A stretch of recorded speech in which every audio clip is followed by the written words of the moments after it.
इस इश्क का रब रखा आज के एपिसोड में और थोड़ा सा प्रोग्रेस करता है। स्टोरी वाइज, बस स्टोरी वाइज थोड़ा सा प्रोग्रेस करता है, बट अगर मैं बैकग्राउंड की बात करूँ, मतलब पीछे जो कहानियाँ बनी हैं, पीछे जो चीज़ें सब की चल रही है, बैक स्टोरी, वो काफ़ी डेवलप करता है। क्योंकि यहाँ पे देखो, 2 से 3 कैरेक्टर जिनकी बैक स्टोरी पे अभी भी काफ़ी ज़्यादा एक सस्पेंस मेंटेन हो रखा है। सबसे पहले तो भाई अभीन का है, और जो रणबीर की माँ है उनका एक मतलब बना हुआ सस्पेंस कि आखिर क्या था। वो सस्पेंस अभी खुल नहीं रहा, अभी थोड़ा धीरे धीरे खुलेगा वो। बट जिस भी तरीके से खुल रहा है उसमें कहीं ना कहीं समझ में आता है कि रणबीर की माँ का अभीन के साथ कुछ था, मतलब लव कनेक्शन टाइप का। एंड इसकी वजह से क्या हुआ यहाँ पर, मतलब जो लव कनेक्शन था वो अभीन के साथ वो पूरा नहीं हो पाया, और जो शादी थी रणबीर की माँ की वो हुई जोरावर से। ठीक है, ये पूरा का पूरा एक हमें ऊपर ऊपर से अभी तक जो जितना भी था, अगर मैं डॉट से डॉट्स कनेक्ट करूँ को कनेक्ट करूँ तो यही समझ में आता है। बट यहाँ पर ये एक और बात मतलब समझ में है कि जोरावर ये बात बोलता है कि पता नहीं तुम्हारा तो, मतलब जो उसकी बीवी है, ठीक है, वो ये क्यों नहीं समझ पाती कि उससे कितना प्यार करता हूँ। मतलब मैं उसको इतना करने की कोशिश करता हूँ, तो समझाने की कोशिश करता हूँ, बट वो तब भी ये समझ नहीं पाती मैं उससे कितना प्यार करता हूँ, क्योंकि वही है जिसकी वजह से मैं जी रहा हूँ। अब यहाँ पर वो एक और टॉन्ट अभीन के ऊपर मारते हुए बोलता है कि भाई मैं अब कोई सिंगर वगैरह तो हूँ नहीं कि जो मैं अपने जज्बातों को गानों के थ्रू बयान कर सकूँ। तो ये भी चीज़ मुझे लगी कि हाँ, पॉइंट है इस बात में। तो मैं यही सोच रहा था कि यार मतलब ये इनका चक्कर है क्या। और फिर क्या होता है, जोरावर मतलब जब शादी हो रही होती है, जो सारे के सारे जो प्रोग्राम्स हो रहे थे उन सबको छोड़ के वो क्या करता है, वो महर को ढूंढने जाता है। ठीक है, कि वो है कहाँ पे, वो देखता है कि अभिनव और महर बातें कर रहे हैं, और वहां पे वो लोग बातें कर रहे होते, तो तभी जोरावर बोलता है कि इतनी बदचलन और इतनी गिरी हुई औरत के अपने बेटे के वो मायके में भी, उसे ससुराल में भी ऐसे ऐसे करे, समथिंग लाइक दैट वो बोलता है। मतलब यहाँ पे एक तरीके से महर के कैरेक्टर के ऊपर वो क्वेश्चन रेज कर रहा है, क्योंकि वो अभिन से बातें कर रही है। बात यहाँ पे एंड नहीं होती, वो आगे खड़ा होकर सुनता है कि अभिन और महर किस बारे में बात कर रहे हैं, तो वहीं पर एपिसोड एंड हो जाता है। बट यहाँ पे इतना नहीं है, चीज़ें इतनी नहीं है, चीज़ें इससे ज़्यादा हैं। क्योंकि आगे चल के क्या होता है, आगे चल के हमें ये भी पता चलता है कि जो मौसी है, ठीक है, मौसी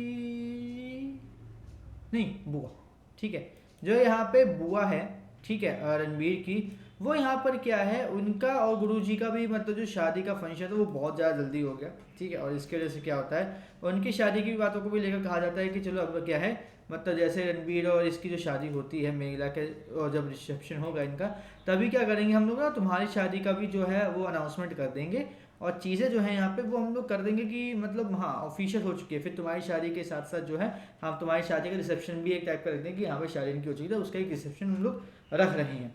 तो यहाँ पर क्या है, यहाँ पर मतलब जो चीज़ें हैं यहाँ पर इसमें भी बहुत बड़ा एक झोल है कि मतलब बुआ और गुरुजी की जो शादी है वो भी इस तरीके से नहीं हुई जिस तरीके से हम लोग कहें कि हाँ वो कुछ तरीके से क्लियर हुई है। वो भी मतलब काफ़ी उस तरीके से हुई है कि बस हो गई जल्दी जल्दी। अब उसको भी अभी लोग धीरे धीरे डिफाइन कर रहे हैं, उसको भी धीरे धीरे एक्सेप्ट कर रहे हैं। तो वो भी चीज़ थोड़ी सी मुझे मतलब लगी कि हाँ सही है कि धीरे धीरे ये लोग बैक स्टोरीज हैं जो कैरेक्टर्स की, उस पर भी फोकस कर रहे हैं।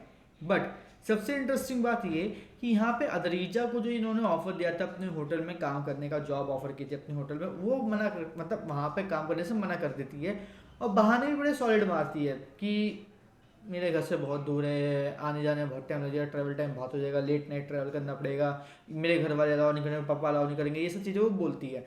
तो यहाँ पे जो बहन थी, ठीक है, रणबीर की, वो बोलती है कि तुम हमारे घर पे रुक जाना रात को, ठीक है, फिर चली जाना। तो ये जो चीज़ें हैं ये कहीं ना कहीं मतलब एक तरीके से बोल सकता हूँ कि अदरीजा के फ़ायदे में हो रही है। रीज़न उसका ये है कि अदरीजा यहाँ पे कहीं ना कहीं चाहती है कि भाई मुझे बुलाओ, मुझको बुलाओ, मुझे अपने साथ बैठाओ, मुझे अपने साथ ही रखो, मैं तुम्हारे यहाँ पे एज अ जो मतलब बहू या फिर जो भी तुम समझना चाहो उसके अकॉर्डिंग मुझे रखो भाई वहाँ पे, मुझे चाहिए कि मैं वहाँ पे रहूँ। तो अब यहाँ पे मतलब मैं खुद सोच रहा हूँ कि यार अद्रीजा के फेवर में राइटर्स और मेकर्स क्यों चीज़ें कर रहे हैं, बल्कि उसके अगेंस्ट में करनी चाहिए ना कि भाई नहीं करी तुम मत करो, बट ये जो तुम्हारी पर्सनल चॉइस है ऐसे करना चाहिए। बट यहाँ पे अद्रीजा को काम करने के लिए जॉब ऑफर करने पर भी इतना ज़्यादा फोकस ये लोग कर रहे हैं कि मैं पर्सनली सोच रहा हूँ कि क्या कहूँ। सीरियसली मैं पर्सनली सोच रहा हूँ कि क्या कहूँ। और मतलब क्या रिजल्ट निकालूँ। वेल अब देखते हैं कि आने वाले एपिसोड्स में कहानी कहाँ से कहाँ जाती है, किस तरीके से आगे बढ़ेगी और क्या होगा इन दी एंड। बट कहीं ना कहीं मुझे ऐसा फील हो रहा है कि अदरीजा का जो अभी टेप होने वाला है वो कहीं ना कहीं तो अफेक्ट करेगा, क्योंकि जोरावर ने सीधे बोल दिया कि भाई मैं इस शादी को नहीं मानूंगा। भले चाहे कुछ हो जाए, कितनी मीठी बातें करके मैनिपुलेट करके वो लोग कर, लेकिन मैं इस शादी को नहीं मानूंगा। तो अब ये भी देखने वाली बात है कि जोरावर इस शादी को नहीं मानेगा तो आगे अब क्या कैसे होगा। तो चीज़ें हैं काफ़ी सारी जो हमें अब आने वाले एपिसोड्स में देखनी होगी और देखने में मज़ा बड़ा आने वाला है। लेकिन आप हमें कमेंट करके जरूर बताइएगा कि आपको आज का एपिसोड कैसा लगा, और इसी तरीके से इस इश्क का रब रखा के आने वाले सभी एपिसोड्स के रिव्यू से जुड़े रहने के लिए चैनल को सब्सक्राइब कर लीजिए, बेल आइकन को दबा लीजिए ताकि आपसे मिस ना हो कोई भी लेटेस्ट अपडेट।